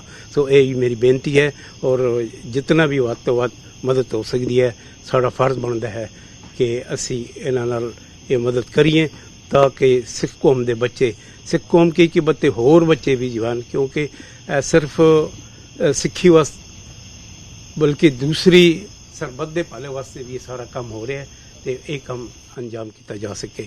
ਵਾਹਿਗੁਰੂ ਜੀ ਕਾ ਖਾਲਸਾ, ਵਾਹਿਗੁਰੂ ਜੀ ਕੀ ਫਤਿਹ। Thank you Gulati Sahib. Doctor ਸਾਹਿਬ, ਮੈਨੂੰ ਤੁਹਾਡੇ ਤੋਂ ਇੱਕ ਕੁਐਸਚਨ ਮੈਂ ਕਲੈਰੀਫਾਈ ਕਰਨਾ ਸੀ ਕਿ ਜੇਕਰ ਅਸੀਂ ਬੱਚਿਆਂ ਨੂੰ ਸਪਾਂਸਰ ਕਰਦੇ ਹਾਂ, ਉਹਨਾਂ ਦੀ ਐਜੂਕੇਸ਼ਨ ਸਪਾਂਸਰ ਕਰਦੇ ਹਾਂ, ਜਿਸ ਤਰੀਕੇ ਨਾਲ ਆਪਾਂ $500 ਆਪਾਂ ਕਹਿ ਵੀ ਇੱਕ ਬੱਚੇ ਦੀ ਸਪਾਂਸਰਸ਼ਿਪ ਦੀ ਫੀਸ ਹੈ, ਜੇ ਅਸੀਂ ਬੱਚਿਆਂ ਨੂੰ ਸਪਾਂਸਰ ਕਰਦੇ ਹਾਂ ਕਿ ਉਹ ਵੀ ਆਪਣੇ ਕਰਜ਼ੇ ਦੇ ਵਿੱਚ ਸਾਨੂੰ ਹੈਲਪ ਕਰਦਾ ਹੈ ਕਰਜ਼ੇ ਨੂੰ ਲਾਉਣ ਦੇ ਵਿੱਚ, ਜਾਂ ਬੱਚਿਆਂ ਦੀ ਸਪਾਂਸਰਸ਼ਿਪ ਦੇ ਨਾਲ ਤੋਂ ਇਲਾਵਾ ਸਾਨੂੰ ਕਰਜ਼ੇ ਨੂੰ ਲਾਉਣ ਵਾਸਤੇ ਸੈਪਰੇਟ ਪੈਸੇ ਮਿਲਣ ਤਾਂ ਅਸੀਂ ਉਹ ਬੜੂ ਸਾਹਿਬ ਨੂੰ ਡੈਟ ਫ੍ਰੀ ਕਰ ਸਕਦੇ ਹਾਂ? ਥੋੜਾ ਜਿਹਾ ਜਸਟ ਟੀਵੀ ਦੇ ਦਰਸ਼ਕਾਂ ਨੂੰ ਇਹ ਕਲੈਰੀਫਾਈ ਕਰੋ ਜੀ। ਜਸਪਾਲ ਸਿੰਘ ਜੀ, ਜਿਹੜਾ ਅਸੀਂ ਕਹਿ ਰਹੇ ਹਾਂ ਕਿ ਬੱਚੇ ਸਪਾਂਸਰ ਕਰਨੇ ਹਨ ਜੀ, ਉਹ ਰਨਿੰਗ ਕਾਸਟ ਹੈ ਟੂ ਐਜੂਕੇਟ ਦੈਟ ਚਾਈਲਡ। ਜੀ। ਸੋ $500 ਜਿਹੜੇ ਡਾਲਰ ਕਹੇ ਆ ਸਾਲ ਦੇ, ਉਹ ਇੱਕ ਸਾਲ ਦੀ ਬੱਚੇ ਦੀ ਐਜੂਕੇਸ਼ਨ ਦਾ ਖਰਚਾ ਤਕਰੀਬਨ 30-32 ਹਜ਼ਾਰ, which includes the tuition and the transport costs mainly. ਬਾਕੀ ਕਿਤਾਬਾਂ ਹੋਰ ਵਰਦੀ ਵਗੈਰਾ ਦਾ ਥੋੜਾ ਜਿਹਾ ਖਰਚਾ ਉਹ ਵੀ ਹੁੰਦਾ ਹੈ। ਸਾਰਾ ਮਿਲਾ ਕੇ ਤਕਰੀਬਨ 32,000 ਸਾਲ ਦਾ ਖਰਚ ਹੁੰਦਾ ਹੈ ਇੱਕ ਬੱਚੇ ਨੂੰ ਐਜੂਕੇਟ ਕਰਨ ਦਾ। ਸੋ ਉਹ ਤੇ ਬੱਚੇ ਦੀ ਐਜੂਕੇਸ਼ਨ ਵਿੱਚ ਖਰਚ ਹੋ ਜਾਏਗਾ ਜੀ। ਜਿਹੜਾ ਲੋਨ ਹੈਗਾ, ਜੋ ਕਰਜ਼ਾ ਖੜਾ ਹੈ, ਉਹ ਵੱਖਰਾ ਸਾਡੇ ਤੇ ਬੋਝਾ ਹੈਗਾ ਜੀ। ਤੇ ਜਿਹੜਾ ਅਸੀਂ ਐਡੀਸ਼ਨਲ ਇਨਫਰਾਸਟ੍ਰਕਚਰ ਬਣਾਉਣਾ ਹੈ, ਉਹ ਤੀਸਰੀ ਸਾਡੀ ਸਮੱਸਿਆ ਹੈ। ਉਹ ਸਾਨੂੰ ਉਸਦੀ ਅਸੀਂ ਬਾਅਦ ਵਿੱਚ ਸੰਗਤਾਂ ਅੱਗੇ ਅਪੀਲ ਕਰਾਂਗੇ। ਪਰ ਇਹ ਬੇਸਿਕਲੀ ਜੇ ਇਹ ਦੋ ਚੀਜ਼ਾਂ ਸਾਡੀਆਂ ਐਡਰੈਸ ਹੋ ਜਾਂਦੀਆਂ ਹਨ ਤੇ ਬਹੁਤ ਸਾਨੂੰ ਸੌਖ ਹੋ ਜਾਂਦੀ ਹੈ। ਇਹ ਦਾਸ ਸੇ ਕਲੈਰੀਫਾਈ ਕਰਨਾ ਚਾਹੇਗਾ ਜੀ ਕਿ ਮਹਾਪੁਰਸ਼ ਜਦ ਇਹ ਦੌਰੇ ਤੇ ਆਏ ਸੀ ਜੀ ਤੇ ਟਵਿਨ ਆਬਜੈਕਟਿਵ ਸੀਗੇ ਜੀ। ਇੱਕ ਤੇ ਸੀਗਾ ਕਿ ਵੀ ਜਿਹੜਾ ਮੇਨ ਆਬਜੈਕਟਿਵ ਸੀ ਕਿ ਇੱਥੇ ਦੀ ਸੰਗਤਾਂ ਨੂੰ ਵੀ ਮੌਕਾ ਦੇ ਰਹੇ ਸੀ ਕਿ ਭਾਈ ਤੁਸੀਂ ਵੀ ਆਪਣਾ ਜੀਵਨ ਸੰਵਾਰ ਲਓ ਜੀ। ਅਸੀਂ ਜਿਤਨਾ ਮਰਜ਼ੀ ਪੈਸੇ ਇਕੱਠੇ ਕਰ ਲਈਏ, ਜਿਤਨੇ ਮਰਜ਼ੀ ਅਸੀਂ ਪਦਾਰਥ ਇਕੱਠੇ ਕਰ ਲਈਏ, ਜਿਤਨੇ ਮਰਜ਼ੀ ਅਸੀਂ ਬੰਗਲੇ ਕਾਰਾਂ ਲੈ ਲਈਏ, ਕੰਫਰਟ ਸਾਨੂੰ ਜ਼ਰੂਰ ਮਿਲ ਜਾਏਗਾ ਜੀ। Being at peace with oneself ਉਹ ਬਿਲਕੁਲ ਵੱਖਰੀ ਚੀਜ਼ ਹੈ। ਬਿਲਕੁਲ। ਸੋ ਉਸ ਵਿੱਚ ਮਦਦ ਕਰਨ ਵਾਸਤੇ ਮਹਾਪੁਰਸ਼ ਇਹ ਕਹਿੰਦੇ ਸੀ ਕਿ ਭਾਈ ਇਹ ਅਸੀਂ ਸਾਰੀ ਸੰਗਤ ਦਾ ਹਿੱਸਾ ਪਵਾਉਣਾ ਹੈ। ਇਹ ਜੋ ਗੁਰੂ ਘਰ ਦੀ ਜੋ ਇਹ ਸੇਵਾ ਚੱਲ ਰਹੀ ਹੈ ਜੀ। ਦਾਸ ਆਪ ਜੀ ਨਾਲ ਪੁਰਾਣੀ ਇੱਕ ਸਾਖੀ ਆਪ ਜੀ ਨਾਲ ਸਾਂਝੀ ਕਰੇਗਾ। ਸੰਤ ਅਤਰ ਸਿੰਘ ਜੀ ਮਹਾਰਾਜ ਜਦ ਸੇਵਾ ਕਰ ਰਹੇ ਸੀਗੇ ਦਮਦਮਾ ਸਾਹਿਬ ਗੁਰਦੁਆਰੇ ਦੀ ਜੀ, ਤੇ ਉਹ ਗਰਮੀਆਂ ਵਿੱਚ ਸ਼ਿਮਲੇ ਚਲੇ ਜਾਇਆ ਕਰਦੇ ਸੀ ਜੀ। ਤੇ ਉੱਥੇ ਜਾ ਕੇ ਘਰ ਘਰ ਉਹ ਬਾਟਾ ਲੈ ਕੇ ਤੇ ਕਹਿੰਦੇ ਸੀ ਬਈ ਇਹ ਗੰਗਾ ਬਹਿ ਰਹੀ ਹੈ ਗੁਰੂ ਦੀ, ਤੁਸੀਂ ਆਪਣਾ ਨਹਾ ਲਓ, ਵਿੱਚ ਸੇਵਾ ਪਾ ਲਓ ਜੀ। ਉਸ ਸਮੇਂ ਉੱਥੇ ਮਹਾਰਾਜਾ ਕਪੂਰਥਲਾ ਆਏ ਹੋਏ ਸੀ ਤੇ ਉਹ ਕਹਿੰਦੇ ਕਿ ਮਹਾਰਾਜ ਸਾਨੂੰ ਚੰਗਾ ਨਹੀਂ ਲੱਗਦਾ ਕਿ ਤੁਸੀਂ ਜਾ ਕੇ ਸੰਗਤਾਂ ਤੋਂ ਇਸ ਤਰ੍ਹਾਂ ਭਿੱਖ ਮੰਗ ਰਹੇ ਹੋ ਤੇ ਤੁਸੀਂ ਤੇ ਇਸ ਤਰ੍ਹਾਂ ਮੰਗ ਰਹੇ ਹੋ, ਤੁਹਾਨੂੰ ਜੋ ਪੈਸੇ ਚਾਹੀਦੇ ਸਾਨੂੰ ਦਾਸ ਨੂੰ ਦੱਸ ਦਿਓ, ਤੁਹਾਨੂੰ ਅਸੀਂ ਉੱਥੇ ਪਹੁੰਚਾ ਦਾਂਗੇ ਜੀ।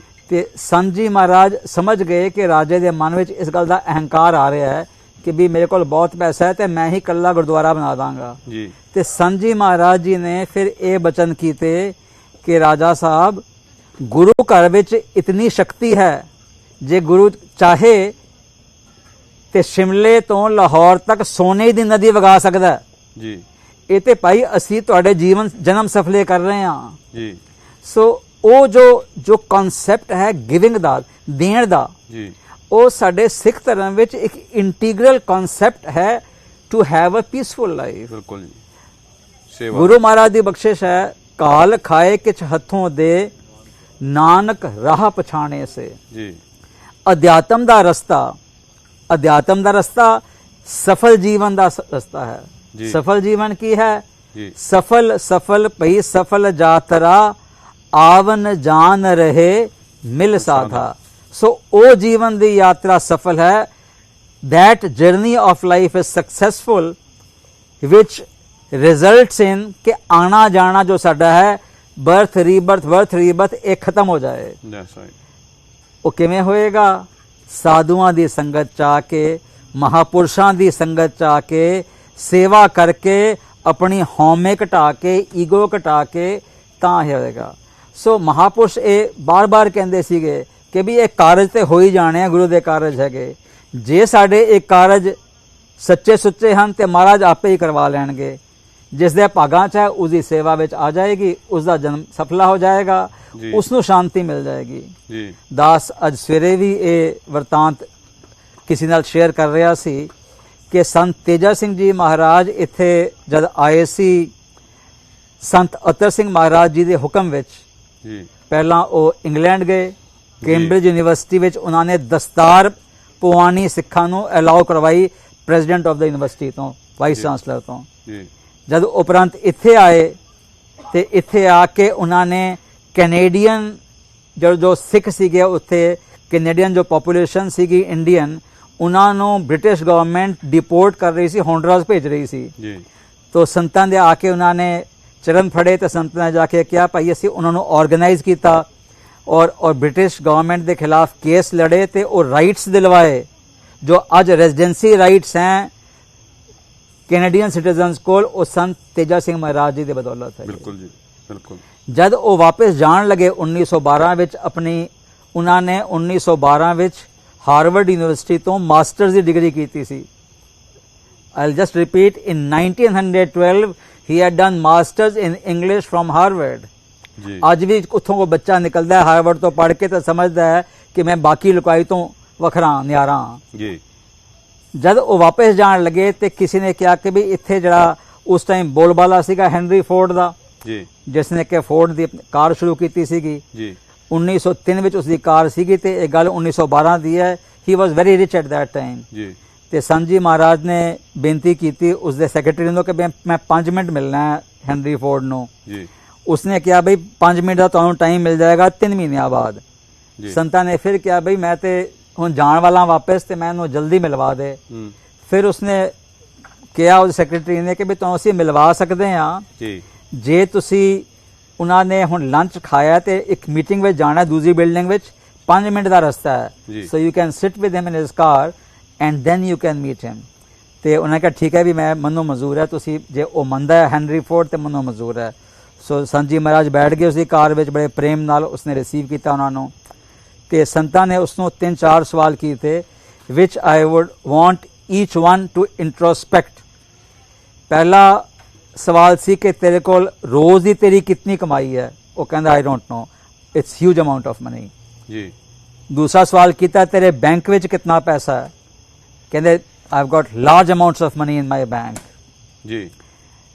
ਤੀਸਰਾ ਸਵਾਲ ਕੀਤਾ ਹੋਰ ਕਿਤਨੇ ਪੈਸੇ ਕਮਾਣੇ ਹਨ ਜੀ?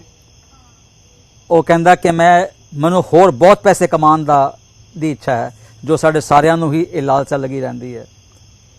ਚੌਥਾ ਸਵਾਲ ਜੋ ਸੰਤਾਂ ਨੇ ਕੀਤਾ ਉਹ ਸਾਰੇ ਅਸੀਂ ਰੋਜ਼ ਆਪਣੇ ਆਪ ਨੂੰ ਵੀ ਕਰਿਆ ਕਰੀਏ। ਸੰਤਾਂ ਨੇ ਉਸਨੂੰ ਕਿਹਾ ਆਰ ਯੂ ਐਟ ਪੀਸ?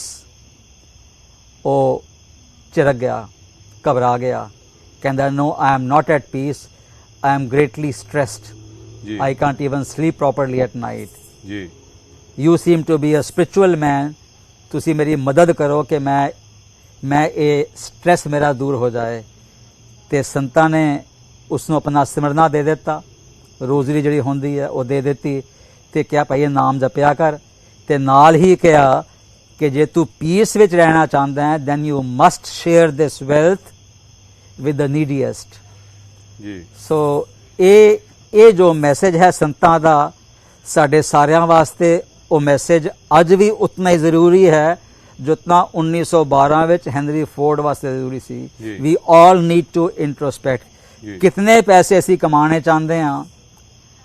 ਜਦ ਸਾਡੇ ਬੱਚੇ ਪੈਸੇ ਦੇ ਅਭਾਵ ਦੇ ਕਾਰਨ ਐਜੂਕੇਟ ਹੀ ਨਹੀਂ ਹੋ ਪਾ ਰਹੇ ਹਨ। 8ਵੀਂ 9ਵੀਂ ਕਲਾਸ ਤੋਂ ਬਾਅਦ ਉਹ ਸਕੂਲ ਡ੍ਰੌਪ ਆਊਟਸ ਹੋ ਰਹੇ ਹਨ ਜੀ। ਡ੍ਰੌਪ ਆਊਟਸ ਹੋਣ ਤੋਂ ਬਾਅਦ ਦ next consequences they get addicted to habit forming agents ji. ਇਹ ਸਾਡਾ ਯੂਥ ਇਸ ਤਰ੍ਹਾਂ ਸਾਡਾ ਲਾਸ ਹੋ ਰਿਹਾ। ਸਾਡੀ 3 ਜਨਰੇਸ਼ਨਸ ਕੌਮ ਦੀਆਂ last 3 generations have been greatly stressed. ਪਹਿਲੀ ਜੋ ਜਿਸ ਟਾਈਮ ਇਹ ਵਾਇਲੈਂਸ ਹੋਇਆ ਸੀਗਾ ਪੰਜਾਬ ਵਿੱਚ, ਦੂਸਰੀ generation which got captured by drugs, जी बहुत बच्चे साढ़े नशई हो गए। जी और तीसरी जनरेशन जो हुन आ रही है वो बच्चे इनएडिकुएट एजुकेशन तो बाद, स्कूल एजुकेशन तो बाद कनाडा भज्जी जा रहे हैं। जी जो ਜ਼ਮੀਨਾਂ ਥੋੜੀਆਂ ਬਹੁਤ ਉਹਨਾਂ ਦੇ ਪੇਰੈਂਟਸ ਕੋਲ ਹੈਗੀਆਂ ਵੇਚ ਵੂਚ ਕੇ ਤਾਂ ਕਿ ਕਿਸੇ ਤਰ੍ਹਾਂ ਫਸਟ ਸਮੈਸਟਰ ਦੀ ਫੀਸ ਪੂਰੀ ਹੋ ਜਾਏ ਉੱਥੇ ਪਹੁੰਚ ਜਾਂਦੇ ਹਨ। ਪੜ੍ਹਾਈ ਛੋੜ ਕੇ ਨਾਮ ਮਾਤਰ ਉਹਨਾਂ ਨੇ ਐਡਮਿਸ਼ਨ ਲਿਆ ਹੁੰਦਾ ਕਿਸੇ ਡਿਪਲੋਮਾ ਕੋਰਸਿਸ ਵਿੱਚ, which is good for nothing. Doctor ਸਾਹਿਬ ਆਪਾਂ ਇਸ ਕਨਵਰਸੇਸ਼ਨ ਨੂੰ ਇਸੇ ਤਰ੍ਹਾਂ ਹੀ ਕੰਟੀਨਿਊ ਕਰਾਂਗੇ ਜੀ। ਇੱਕ ਬ੍ਰੇਕ ਤੋਂ ਬਾਅਦ। ਦਰਸ਼ਕੋ ਮਿਲਦੇ ਹਾਂ ਛੋਟੀ ਜਿਹੀ ਇੱਕ ਬ੍ਰੇਕ ਤੋਂ ਬਾਅਦ। ਬ੍ਰੇਕ ਤੋਂ ਬਾਅਦ ਇੱਕ ਵਾਰੀ ਫੇਰ ਸਾਰੇ ਦਰਸ਼ਕਾਂ ਦਾ ਜਸ ਟੀਵੀ ਦੇ ਉੱਤੇ ਸਵਾਗਤ ਹੈ। ਅਸੀਂ ਅੱਜ ਜੋ ਬੜੂ ਸਾਹਿਬ ਦਾ ਕਾਫਲਾ ਆਇਆ ਹੋਇਆ ਉਹਨਾਂ ਦੇ ਨਾਲ ਪਹੁੰਚੇ ਹੋਏ ਹਾਂ ਲੌਂਗ ਆਈਲੈਂਡ ਦੇ ਵਿੱਚ। ਸਰਦਾਰ ਸੁਰਿੰਦਰ ਸਿੰਘ ਚਾਵਲਾ ਜੀ ਦੇ ਗ੍ਰਹਿ ਵਿਖੇ ਆਪ ਜੀ ਦੇ ਰੂਬਰੂ ਹੋ ਰਹੇ ਹਾਂ। ਸਾਡੇ ਨਾਲ ਨਵੇਂ ਪੈਨਲਿਸਟ ਜੁੜੇ ਨੇ ਜੋ ਸਰਦਾਰ ਇੰਦਰਜੀਤ ਸਿੰਘ ਜੀ ਜੋ ਕਿ ਗੁਰੂ ਗੋਬਿੰਦ ਸਿੰਘ ਸਿੱਖ ਸੈਂਟਰ ਦੇ ਪਲਾਨ ਵਿਊ ਦੇ ਪ੍ਰੈਜ਼ੀਡੈਂਟ ਨੇ, ਤੇ ਸਰਦਾਰ ਸੰਤੋਖ ਸਿੰਘ ਜੀ ਜੋ ਕਿ ਬੜੇ ਇੱਕ ਉੱਘੀ ਸ਼ਖਸੀਅਤ ਸੀ ਜਥੇਦਾਰ ਸਰਦਾਰ ਸੰਤੋਖ ਸਿੰਘ ਜੀ ਉਹਨਾਂ ਦੇ ਸਪੁੱਤਰ ਨੇ, ਔਰ ਇਸ ਬੜੂ ਸਾਹਿਬ ਦੇ ਸੰਸਥਾ ਦੇ ਨਾਲ ਬੜੇ ਚਿਰਾਂ ਤੋਂ ਇਹ ਸੇਵਾ ਦੇ ਵਿੱਚ ਜੁੜੇ ਹੋਏ ਨੇ। ਸਰਦਾਰ ਸਾਹਿਬ ਆਪ ਜੀ ਦਾ ਸਵਾਗਤ ਹੈ ਜੀ। ਵਾਹਿਗੁਰੂ ਜੀ ਕਾ ਖਾਲਸਾ ਵਾਹਿਗੁਰੂ ਜੀ ਕੀ ਫਤਿਹ। ਤੁਸੀਂ ਸਾਨੂੰ ਸਾਰੇ ਸਰੋਤਿਆਂ ਨੂੰ ਆਪ ਜੀ ਜੋ ਬੜੂ ਸਾਹਿਬ ਦੇ ਚੱਲ ਰਹੇ ਪ੍ਰੋਗਰਾਮ ਨੇ ਉਹਨਾਂ ਦੇ ਵਿੱਚ ਤੁਸੀਂ ਕਿਸ ਤਰੀਕੇ ਦੀ ਸੇਵਾ ਨਿਭਾਈ ਆ ਹੁਣ ਤੱਕ ਦੀ, ਉਹਦੇ ਬਾਰੇ ਸਾਨੂੰ ਥੋੜਾ ਦਰਸ਼ਕਾਂ ਨੂੰ ਚਾਨਣਾ ਪਾਓ। ਜਿਹੜੇ ਬਾਬਾ ਇਕਬਾਲ ਸਿੰਘ ਜੀ ਸੀ ਮਹਾਂਪੁਰਖ, ਉਹਨਾਂ ਨੂੰ ਅਸੀਂ 3-4 ਵਾਰ ਜਦੋਂ ਸਾਡੀ ਪਲੇਨ ਵਿਊ ਗੁਰਦੁਆਰਾ ਗੁਰੂ ਘਰ ਦੀ ਛੋਟੀ ਜਿਹੀ ਬਿਲਡਿੰਗ ਹੁੰਦੀ ਸੀ 3-4 ਵਾਰ ਇੱਥੇ ਆਏ ਨੇ ਔਰ ਸਾਡੀ ਸਾਰੀ ਸੰਗਤ ਬੜੇ ਉਤਸ਼ਾਹ ਨਾਲ ਬੜੇ ਪਿਆਰ ਨਾਲ ਬੜੀ ਸੇਵਾ ਕੀਤੀ। ਇੱਕ ਵਾਰ ਨਹੀਂ, ਸਿਰਫ ਪਲੇਨ ਵਿਊ ਤੋਂ ਹੁਣ ਉਸ ਟਾਈਮ ਪਲੇਨ ਵਿਊ ਹੁੰਦਾ ਸੀ ਤੇ ਹੁਣ ਤਾਂ ਸਾਰੀ ਲੌਂਗ ਆਈਲੈਂਡ ਦੀ ਸੰਗਤ ਹੈਗੀ ਹੈ ਔਰ ਸਾਰੇ ਗੁਰੂ ਘਰਾਂ ਦੇ ਇੱਥੇ ਕਮੇਟੀਆਂ ਬੈਠੀਆਂ, ਪ੍ਰਧਾਨ ਬੈਠੇ ਨੇ, ਸਾਰੀ ਸੰਗਤ ਨੇ ਬੜੀ ਬਾਬਾ ਇਕਬਾਲ ਸਿੰਘ ਜੀ ਦੀ ਮਦਦ ਕੀਤੀ। ਔਰ ਬਾਬਾ ਇਕਬਾਲ ਸਿੰਘ ਇੱਕ ਇਨਸਾਨ ਮਹਾਂਪੁਰਖ ਵੀ ਸਨ, ਇੱਕ ਉਹ ਇੰਸਟੀਟਿਊਸ਼ਨ ਸਨ ਜਿਹੜਾ ਇੰਸਟੀਟਿਊਸ਼ਨ ਉਹਨਾਂ ਦੇ ਵਿੱਚ ਸੀਗਾ, ਜੋ ਉਹਨਾਂ ਦੀ ਵਿਜ਼ਨ ਸੀਗੀ ਉਹ ਹਰ ਕਿਸੇ ਸਿੱਖ 'ਚ ਆਮ ਨਹੀਂ ਦਿਖਦੀ, ਕਿਉਂਕਿ ਇੱਕ ਖਾਲਸਾ ਪੰਥ ਨੂੰ ਅੱਗੇ ਲਿਜਾਣ ਵਾਸਤੇ ਐਜੂਕੇਸ਼ਨ ਉਸ ਨੂੰ ਸਟ੍ਰੈਸ ਕੀਤਾ। ਔਰ ਸਾਡੇ ਜਿਹੜੇ ਪੰਜਾਬ ਦੇ ਵਿੱਚ ਅਸੀਂ ਦੇਖ ਹੀ ਰਹੇ ਹਾਂ ਕੀ ਹੋ ਰਿਹਾ ਅੱਜ ਕੱਲ੍ਹ, ਸਾਡੀ ਜਵਾਨ ਪੀੜ੍ਹੀ ਨਸ਼ਿਆਂ 'ਚ ਕੋਈ ਹਾਲ ਨਹੀਂ। ਜਿੱਦਾਂ ਤੁਸੀਂ ਦੱਸਿਆ ਕਿ ਬਾਹਰ ਆਉਣ ਵਾਸਤੇ, ਕੈਨੇਡਾ ਆਉਣ ਵਾਸਤੇ, ਅਮਰੀਕਾ ਆਉਣ ਵਾਸਤੇ ਜ਼ਮੀਨਾਂ ਆਪਣੀ ਗਿਰਵੀ ਰੱਖ ਦਿੰਦੀਆਂ ਹਨ ਜੀ। ਉਹ ਜਿਹੜੀਆਂ ਚੀਜ਼ਾਂ ਛੱਡ ਰਹੇ ਨੇ, ਇਹਨਾਂ ਦੀ ਵਿਜ਼ਨ ਬਾਬਾ ਜੀ ਦੀ ਜਿਹੜੀ ਇਹਨਾਂ ਨੇ ਸ਼ੁਰੂ ਕੀਤੀ ਸੀ 5 ਬੱਚਿਆਂ ਤੋਂ, ਅੱਜ 129 ਸਕੂਲ ਹਨ। ਤੇ ਸਾਨੂੰ ਲੌਂਗ ਆਈਲੈਂਡ ਦੀ ਸੰਗਤ ਨੂੰ ਕੀ ਪੂਰੀ ਅਮਰੀਕਾ, ਨਾਰਥ ਅਮਰੀਕਾ, ਕੈਨੇਡਾ ਸਭ ਨੂੰ ਚਾਹੀਦਾ ਹੈ ਕਿ ਅਸੀਂ ਵੱਧ ਚੜ ਕੇ ਇਹਨਾਂ ਨੂੰ ਦਸਵੰਧ ਦਈਏ, ਇਹਨਾਂ ਦੀ ਹੈਲਪ ਕਰੀਏ। ਇਹਨਾਂ ਦੀ ਹੈਲਪ ਨਹੀਂ ਕਰਾਂਗੇ, ਉਹ ਜਿੱਦਾਂ ਇਹਨਾਂ ਨੇ ਕਿਹਾ ਕਿ where is the piece, Henry Ford ਨੂੰ ਕਿਹਾ, ਉਹ ਪੀਸ ਮਿਲੇਗੀ ਸਾਨੂੰ ਜੀ। ਤੇ ਉਹ ਪੀਸ ਵਾਸਤੇ ਜਿਹੜਾ ਇਹ ਉਪਰਾਲਾ ਕਰ ਰਹੇ ਨੇ ਬਾਬਾ ਦਵਿੰਦਰ ਸਿੰਘ ਜੀ, ਅਸੀਂ ਵੱਧ ਚੜ ਕੇ ਇਹਨਾਂ ਦੀ ਸਪੋਰਟ ਕਰਾਂਗੇ। ਮੈਂ ਆਪ ਜੀ ਅੱਗੇ ਵੀ ਬੇਨਤੀ ਕਰਦਾ ਹਾਂ ਕਿ ਆਪ ਸਾਰੇ ਇਹਨਾਂ ਦੀ ਵੱਧ ਚੜ ਕੇ ਸਪੋਰਟ ਕਰੋ ਜੀ। ਔਰ ਮੇਰੇ ਪਰਿਵਾਰ ਦਾ ਬੜੂ ਸਾਹਿਬ ਦੇ ਨਾਲ ਬਹੁਤ ਪੁਰਾਣਾ ਰਿਸ਼ਤਾ ਹੈ ਔਰ ਜਦੋਂ ਮੇਰੇ ਵੱਡੇ ਬ੍ਰਦਰ ਮਨਜੀਤ ਸਿੰਘ ਜੀ ਕੇ ਬਣੇ ਸੀ ਪ੍ਰਧਾਨ ਦਿੱਲੀ ਸਿੱਖ ਗੁਰਦੁਆਰਾ ਕਮੇਟੀ ਦੇ, ਤਾਂ ਵੀ ਉਹਨਾਂ ਨੇ ਉੱਥੇ ਬੜੂ ਸਾਹਿਬ ਸਕੂਲ 'ਚ ਕਾਫੀ, ਜਦੋਂ ਗੁਰੂ ਕੀ ਕਾਸ਼ੀ ਬਣਨੀ ਸੀਗੀ ਉੱਥੇ ਉਹਨਾਂ ਨੇ ਕਾਫੀ ਉਹਨਾਂ ਦੀ ਮਦਦ ਕੀਤੀ ਸੀ। ਤੇ ਇਸ ਲਈ ਮੈਂ ਚਾਹਾਂਗਾ ਸਾਰੀ ਸਿੱਖ ਸੰਗਤ ਬੜੂ ਸਾਹਿਬ ਵਾਸਤੇ ਆਪਣਾ ਦਸਵੰਧ ਕੱਢੇ ਜੀ। ਵਾਹਿਗੁਰੂ ਜੀ ਕਾ ਖਾਲਸਾ, ਵਾਹਿਗੁਰੂ ਜੀ ਕੀ ਫਤਿਹ। ਧੰਨਵਾਦ ਤੁਹਾਡਾ ਡਾਕਟਰ ਸਰਦਾਰ ਇੰਦਰਜੀਤ ਸਿੰਘ ਜੀ। ਸਾਡੇ ਨਾਲ ਰਵੀਦੀਪ ਕੌਰ ਮੁਕਤਾ ਜੀ ਵੀ ਜੁੜੇ ਹੋਏ ਨੇ। ਭੈਣ ਜੀ, ਤੁਸੀਂ ਸਾਡੀਆਂ ਦਰਸ਼ਕਾਂ ਨੂੰ ਦੱਸੋ ਕਿ ਕਿਸ ਤਰੀਕੇ ਨਾਲ ਇਹ ਟ੍ਰਿਪ ਜਾ ਰਿਹਾ। ਤੁਸੀਂ ਸ਼ਿਕਾਗੋ ਤੋਂ ਸ਼ੁਰੂ ਹੋਏ ਆ ਸੰਸਥਾ ਦੇ ਬਾਬਾ ਜੀ ਦੇ ਨਾਲ, ਤੇ ਕਿਸ ਤਰ੍ਹਾਂ ਦਾ ਸਹਿਯੋਗ ਤੁਹਾਨੂੰ ਮਿਲ ਰਿਹਾ ਔਰ ਅੱਜ ਲੌਂਗ ਆਈਲੈਂਡ ਦੀ ਸੰਗਤ ਦੇ ਆਪਾਂ ਰੂਬਰੂ ਹੋ ਰਹੇ ਹਾਂ, ਤੇ ਸਾਡੇ ਸਰੋਤਿਆਂ ਨੂੰ ਦੱਸੋ ਕਿ ਬੜੂ ਸਾਹਿਬ ਦੇ ਜਿਹੜੇ ਚੱਲ ਰਹੇ ਕਾਰਜ ਨੇ ਕਿਸ ਤਰੀਕੇ ਦੇ ਨਾਲ ਸੰਗਤਾਂ ਉਹਦੇ ਵਿੱਚ ਸਹਿਯੋਗ ਦੇ ਰਹੀਆਂ ਨੇ। ਵਾਹਿਗੁਰੂ ਜੀ ਕਾ ਖਾਲਸਾ, ਵਾਹਿਗੁਰੂ ਜੀ ਕੀ ਫਤਿਹ। ਜਸਪਾਲ ਵੀਰ ਜੀ, ਬੜਾ ਅੱਛਾ ਤੁਸੀਂ ਕੁਐਸਚਨ ਕੀਤਾ। ਐਕਚੁਅਲੀ ਸੰਗਤ ਦਾ ਬਹੁਤ ਸਹਿਯੋਗ ਮਿਲ ਰਿਹਾ ਜੀ। ਸ਼ਿਕਾਗੋ ਤੋਂ ਸ਼ੁਰੂ ਹੋਏ ਸੀ, ਫਿਰ ਆਪ ਜੀ ਨੇ ਜਿਵੇਂ ਦੱਸਿਆ ਸੈਂਟ ਲੂਇਸ, ਅਸੀਂ ਗਏ, ਫਿਰ ਸ਼ਿਕਾਗੋ ਵਾਪਸ ਆਏ, ਫਿਰ ਵਿਸਕੌਨਸਨ ਗਏ ਤੇ ਮਿਸ਼ੀਗਨ ਗਏ, then Cleveland, Connecticut, Philadelphia, New Jersey ਤੇ ਅੱਜ ਅਸੀਂ ਲੌਂਗ ਆਈਲੈਂਡ ਸੁਰਿੰਦਰ ਸਿੰਘ ਜੀ ਦੇ ਘਰ ਬੈਠੇ ਹੋਏ ਹਾਂ। ਸਪੈਸ਼ਲੀ ਮੈਂ ਥੈਂਕ ਯੂ ਕਰਨਾ ਚਾਹਾਂਗੀ ਸਹਾਂਸਰਾ ਫੈਮਿਲੀ ਜੀ ਦਾ, ਬਾਜ ਸਿੰਘ ਜੀ ਦਾ, ਗੁਲਾਟੀ ਜੀ ਦਾ, ਭੱਲਾ ਵੀਰ ਜੀ ਦਾ, ਸੋ ਆਪਣੇ ਇੰਦਰਜੀਤ ਵੀਰ ਜੀ ਦਾ। ਸੋ ਲੌਂਗ ਆਈਲੈਂਡ ਦੀਆਂ ਸੰਗਤਾਂ ਦਾ ਆਲਵੇਜ਼ ਬਹੁਤ ਸਹਿਯੋਗ ਰਿਹਾ ਹੈ।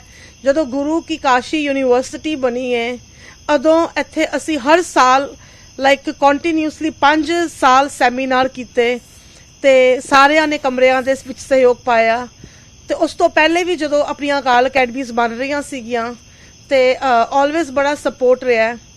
ਤੇ ਮੈਂ ਇੱਕ ਗੱਲ ਬਾਬਾ ਜੀ ਦੀ ਦੱਸਾਂਗੀ ਕਿ ਬਾਬਾ ਜੀ ਕਹਿੰਦੇ ਹੁੰਦੇ ਸੀ ਕਿ ਇਹ ਜਿਹੜੀਆਂ ਦੇਹਾਂ ਨੇ ਮੁੜ ਮੁੜ ਕੇ ਧਰਤੀ ਤੇ ਨਹੀਂ ਆਉਂਦੀਆਂ ਤੇ ਇਹ ਦੇਹ ਨੂੰ ਤੂੰ ਲੇਖੇ ਲਾ ਦੇ ਗੁਰੂ ਦੀ ਸੇਵਾ ਦੇ ਵਿੱਚ। ਤੇ ਇੱਕ ਬਾਬਾ ਜੀ ਕਹਿੰਦੇ ਹੁੰਦੇ ਸੀ ਕਿ ਤੂੰ ਸੰਗਤ ਨੂੰ ਕਿਹਾ ਕਰ ਕਿ ਆਪਣੇ ਬੱਚੇ ਤੇ ਸਾਰੇ ਹੀ ਜੰਮਦੇ ਨੇ ਤੇ ਸਾਰੇ ਹੀ ਪਾਲਦੇ ਨੇ ਤੇ ਉਹ ਆਪਣਾ ਫਰਜ਼ ਹੈਗਾ, ਪਰ ਅਸਲੀ ਸੇਵਾ ਜਿਹੜੀ ਹੈ ਗੁਰੂ ਨਾਨਕ ਦੇ ਘਰ ਦੀ, ਉਹ ਨੀਡੀ ਬੱਚਿਆਂ ਨੂੰ ਜਾ ਕੇ ਪੜ੍ਹਾਉਣਾ, ਉਹਨਾਂ ਦੀ ਬਾਂਹ ਫੜਨੀ, ਪਰਉਪਕਾਰ ਜੀਵਨ ਨੂੰ ਜੀਣਾ, ਪਰਉਪਕਾਰ ਕਰਕੇ ਇਸ ਦੁਨੀਆ ਤੋਂ ਜਾਣਾ, ਜਿਹੜਾ ਕਿ ਬਾਬਾ ਜੀ ਆਪ ਆਪਣੇ ਵਿੱਚ ਐਗਜ਼ਾਮਪਲ ਸੀਗੇ।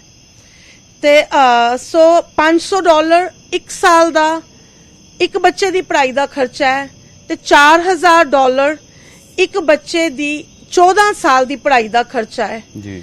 ਤੇ ਉਹਦੇ ਵਿੱਚ ਬੁੱਕਸ, ਕਿਤਾਬਾਂ, ਸਾਰਾ ਕੁਝ ਇਨਕਲੂਡ ਹੁੰਦਾ ਹੈ। ਜਿਹੜਾ 4000 ਹੈ ਉਹ ਬੈਂਕ ਵਿੱਚ ਡਿਪੋਜ਼ਿਟ ਹੋ ਜਾਂਦਾ ਹੈ, ਉਹ ਇੰਡੋਮੈਂਟ ਫੰਡ ਹੈ, ਉਹਦੇ ਇੰਟਰਸਟ ਦੇ ਨਾਲ 14 ਸਾਲ ਬੱਚੇ ਨੇ ਪੜ੍ਹਾਈ ਕਰਨੀ ਹੈ। 14 ਸਾਲ ਬਾਅਦ ਜਾ ਕੇ ਉਸ ਫੰਡ ਤੇ ਦੂਸਰਾ ਬੱਚਾ ਰਿਪਲੇਸ ਹੋ ਜਾਣਾ ਹੈ। ਸੋ ਬੱਚੇ ਦੀ ਇਨਫੋਰਮੇਸ਼ਨ ਜਿਹੜੀ ਹੈ ਡੋਨਰ ਨੂੰ ਪ੍ਰੋਵਾਈਡ ਕੀਤੀ ਜਾਂਦੀ ਹੈ ਕਿ ਕਿਹੜੀ ਅਕਾਲ ਅਕੈਡਮੀ 'ਚ ਬੱਚਾ ਪੜ੍ਹ ਰਿਹਾ, ਬੱਚੇ ਦੀਆਂ ਪਿਕਚਰਸ, ਬੱਚੇ ਦੀ ਬੈਕਗਰਾਉਂਡ। ਤੇ ਕਿਉਂਕਿ ਅਸੀਂ 7 ਕੈਟਾਗਰੀਜ਼ ਦੇ ਵਿੱਚ ਬੱਚੇ ਲੈਂਦੇ ਆ ਕਿ ਫਾਰਮਰ ਜਿਹੜੇ ਲੇਬਰਰ ਦੇ, ਵਿਡੋਜ਼ ਦੇ, ਗ੍ਰੰਥੀ ਸਿੰਘਾਂ ਦੇ, ਸ਼ਹੀਦ ਪਰਿਵਾਰਾਂ ਦੇ। ਸੋ ਜਿਵੇਂ ਕਿ ਗੁਲਾਟੀ ਜੀ ਬੈਠੇ ਨੇ ਤੇ ਗੁਰਦੁਆਰੇ ਤੋਂ ਰਿਕੁਐਸਟ ਆਈ ਕਿ ਅਫਗਾਨਿਸਤਾਨ ਦੇ ਵੀ ਬੱਚੇ ਜਿਹੜੇ ਨੇ ਉੱਥੋਂ ਇੱਕ ਪਰਿਵਾਰ ਦੇ ਬੜੂ ਸਾਹਿਬ ਦੇ ਵਿੱਚ ਪੜ੍ਹ ਰਹੇ ਨੇ ਤੇ ਕੋਈ ਵੀ ਕਿਸ ਤਰ੍ਹਾਂ ਦਾ ਵੀ ਸਪੈਸ਼ਲ ਕੇਸ ਹੁੰਦਾ ਹੈ ਤੇ ਵੀਰ ਜੀ ਨੂੰ ਕਾਲ ਕਰੀਦਾ ਤੇ ਵੀਰ ਜੀ ਤੇ ਲਾਈਕ ਮੈਂ ਵੀਰ ਜੀ ਨੂੰ ਇੱਕ ਦਿਨ ਕਿਹਾ, ਮੈਂ ਕਿਹਾ ਕਿ ਯੂਨੀਵਰਸਿਟੀ ਤੇ ਬਣ ਗਈ ਤੇ ਅਸੀਂ ਵੀਰ ਜੀ 100% ਸਕਾਲਰਸ਼ਿਪ ਦੇ ਦੇ ਕੇ ਬੱਚੇ ਪੜ੍ਹਾ ਰਹੇ ਹਾਂ, ਪ੍ਰੋਫਿਟ ਤੇ ਕੋਈ ਹੋ ਨਹੀਂ ਰਿਹਾ। ਤੇ ਵੀਰ ਜੀ ਕਹਿੰਦੇ ਭੈਣ ਜੀ ਅਸੀਂ ਉਹ ਯੂਨੀਵਰਸਿਟੀ ਪ੍ਰੋਫਿਟ ਕਮਾਉਣ ਵਾਸਤੇ ਖੋਲੀ ਹੈ, ਅਸੀਂ ਤੇ ਪੰਥ ਦੇ ਆਪਣੇ ਬੱਚਿਆਂ ਦੇ ਭਲੇ ਵਾਸਤੇ ਉਹ ਜਿਹੜੀ ਯੂਨੀਵਰਸਿਟੀ ਖੋਲੀ ਹੈ। ਸੋ 90% ਸਕਾਲਰਸ਼ਿਪ ਤੇ ਉਹ ਬੱਚੇ ਬੱਚੀਆਂ ਅੱਜ ਉਸ ਅਕਾਲ ਯੂਨੀਵਰਸਿਟੀ ਦੇ ਵਿੱਚ ਪੜ੍ਹ ਰਹੀਆਂ ਨੇ ਤੇ ਆਪਣੇ ਹੁਣ 5 ਸਾਲ ਬਾਅਦ ਜਾ ਕੇ ਉਹਦੇ ਰਿਜ਼ਲਟਸ ਵੀ ਆਣੇ ਸ਼ੁਰੂ ਹੋ ਗਏ ਨੇ ਕਿ ਯੂਨੀਵਰਸਿਟੀ ਦੇ ਵਿੱਚ ਆਈਐਸ ਦਾ ਪ੍ਰੋਗਰਾਮ ਜਿਹੜਾ ਕਿ ਪਲੇਜ਼ੈਂਟਨ ਕੈਲੀਫੋਰਨੀਆ ਤੋਂ ਕੁਲਵਿੰਦਰ ਸਿੰਘ ਜੀ ਨੇ ਉਹਨੂੰ ਸ਼ੁਰੂ ਕਰਾਇਆ ਸੀ, ਸਪਾਂਸਰ ਕੀਤਾ ਸੀ। ਉੱਥੋਂ ਆਪਣੇ 3 ਬੱਚੇ ਜਿਹੜੇ ਆਈਪੀਐਸ ਦੀ ਟ੍ਰੇਨਿੰਗ ਦੇ ਵਿੱਚ ਇਨਰੋਲ ਹੋਏ ਨੇ ਤੇ ਉੱਥੋਂ ਹੁਣ ਬੱਚੇ ਸਾਡੇ ਇੱਥੇ ਨਾਰਥ ਕੈਰੋਲੀਨਾ ਯੂਨੀਵਰਸਿਟੀ ਦੇ ਵਿੱਚ 100% ਸਕਾਲਰਸ਼ਿਪ ਤੇ ਬੱਚੀਆਂ ਆਈਆਂ ਨੇ, ਪਲੱਸ 3500 ਸਟਾਈਫਨ ਦੇ ਉੱਤੇ। ਸੋ ਉਹਨਾਂ ਨੂੰ ਪ੍ਰੋਫੈਸਰ ਪਿਕ ਕਰਨ ਗਈ ਹੈ ਬੱਚੀਆਂ ਨੂੰ, ਪ੍ਰੋਫੈਸਰ ਦੇ ਘਰ ਉੱਥੋਂ ਦੀਆਂ ਆਪਣੇ ਪਿੰਡਾਂ ਦੀਆਂ ਬੱਚੀਆਂ ਜਿਹੜੀਆਂ ਆ ਕੇ ਰਹਿ ਰਹੀਆਂ ਨੇ। ਹੋਰ ਪਿੰਡਾਂ ਦੀਆਂ ਬੱਚੀਆਂ ਦੇ ਇੰਟਰਵਿਊ ਜਸਟ ਟੀਵੀ ਵਾਲਿਆਂ ਨੇ ਕੀਤੇ ਸੀ, ਉਹ ਕਹਿੰਦੇ ਸੀ ਇੰਨੇ ਰੂਰਲ ਪਿੰਡਾਂ ਤੋਂ ਹੈਗੇ ਆ ਕਿ ਸਾਨੂੰ ਨੈਟ ਦੀ ਇਨਫੋਰਮੇਸ਼ਨ, ਨੈਟ ਨਹੀਂ ਪਤਾ ਕੀ ਹੁੰਦਾ ਵੇ, ਯਾਨੀ ਇੰਟਰਨੈਟ, YouTube, ਇੰਨੇ ਪਿਛੜੇ ਇਲਾਕੇ ਤੋਂ ਉਹ ਬੱਚੇ, ਉਹ ਕਹਿੰਦੀਆਂ ਸਾਨੂੰ ਆਨਰਸ ਦੇ ਕੋਰਸਿਸ ਨਹੀਂ ਪਤਾ ਸੀ ਕਿ BSc ਆਨਰਸ, ਇਕਨੋਮਿਕਸ ਆਨਰਸ, ਸਾਨੂੰ ਇਸ ਯੂਨੀਵਰਸਿਟੀ ਵਿੱਚ ਆ ਕੇ ਇਸ ਅਹੁਦੇ ਤੱਕ ਦੀ ਜਿਹੜੀ ਹੈ ਕਿ ਪੜ੍ਹਾਈ ਕਰਾਈ ਜਾ ਰਹੀ ਹੈ। ਸੋ ਕੁਆਲਿਟੀ ਐਜੂਕੇਸ਼ਨ ਦਿੱਤੀ ਜਾ ਰਹੀ ਹੈ। ਆਪਾਂ ਟੈਕਸ ਐਗਜ਼ੈਂਪਟ ਹੈਗੇ ਆ ਤੇ credit card, checks, cash, direct deposit, ਜਿਸ ਤਰ੍ਹਾਂ ਦੀ ਵੀ ਆਪ ਜੀ ਸੇਵਾ ਕਰ ਸਕਦੇ ਹੋ। ਤੇ ਅਸੀਂ ਇੱਥੇ ਬੜੇ ਸੁੱਖਾਂ ਦੇ ਵਿੱਚ ਬੈਠੇ ਹੋਏ ਆ। ਸੋ ਆਪਣੇ ਸੁੱਖਾਂ ਦੇ ਵਿੱਚੋਂ ਉੱਭਰ ਕੇ ਜੇ ਅਸੀਂ ਥੋੜਾ ਜਿਹਾ ਵੀ ਸਹਿਯੋਗ ਪੰਜਾਬ ਜਿਹੜੀ ਆਪਣੀ ਜੜ ਆਪਣੇ ਗੁਰੂਆਂ ਦੀ ਧਰਤੀ ਦੇ ਵਿੱਚ ਪਾਵਾਂਗੇ ਤੇ ਇੱਕ ਵਕਤ ਫਿਰ ਉਹੀ ਆ ਜਾਏਗਾ। ਜਸਪਾਲ ਵੀਰ ਜੀ ਤੇ ਇੱਕੋ ਚੀਜ਼ ਕਹਿੰਦੇ ਹੁੰਦੇ ਕਿ ਬੱਚੇ ਪੜਾਓ ਤੇ ਪੰਜਾਬ ਬਚਾਓ। ਵਾਹਿਗੁਰੂ ਜੀ ਕਾ ਖਾਲਸਾ, ਵਾਹਿਗੁਰੂ ਜੀ ਕੀ ਫਤਿਹ। ਧੰਨਵਾਦ ਰਵੀਦੀਪ ਕੌਰ ਮੁਕਤਾ ਜੀ, ਔਰ ਧੰਨਵਾਦ ਤੁਹਾਡਾ ਬਾਬਾ ਡਾਕਟਰ ਦਵਿੰਦਰ ਸਿੰਘ ਜੀ, ਇੰਦਰਜੀਤ ਸਿੰਘ ਜੀ। ਦਰਸ਼ਕੋ, ਜਿਸ ਤਰ੍ਹਾਂ ਆਪ ਜੀ ਨੂੰ ਦੱਸਿਆ ਜੋ ਬੜੂ ਸਾਹਿਬ ਦੇ ਇਹ ਪ੍ਰੋਗਰਾਮ ਚੱਲ ਰਹੇ ਨੇ ਐਜੂਕੇਸ਼ਨ ਦੇ, ਤੁਸੀਂ ਵੀ ਆਪਣਾ ਸਹਿਯੋਗ ਪਾ ਕੇ ਬੱਚਿਆਂ ਨੂੰ ਸਪਾਂਸਰ ਕਰ ਸਕਦੇ ਆ, ਬੱਚਿਆਂ ਦੀ ਐਜੂਕੇਸ਼ਨ ਉਹਨਾਂ ਦੀ ਲਾਈਫ ਦੇ ਵਿੱਚ ਡਿਫਰੈਂਸ ਲਿਆ ਸਕਦੇ ਆ। ਇੰਨੀਆਂ ਬੇਨਤੀਆਂ ਕਰਦੇ ਹੋਏ ਅਸੀਂ ਆਪ ਜੀ ਤੋਂ ਮਾਫੀ ਮੰਗਦੇ ਆ। ਇਸੇ ਤਰ੍ਹਾਂ ਜੁੜੇ ਰਹੋ ਜਸ ਟੀਵੀ ਦੇ ਨਾਲ। ਵਾਹਿਗੁਰੂ ਜੀ ਕਾ ਖਾਲਸਾ, ਵਾਹਿਗੁਰੂ ਜੀ ਕੀ ਫਤਿਹ।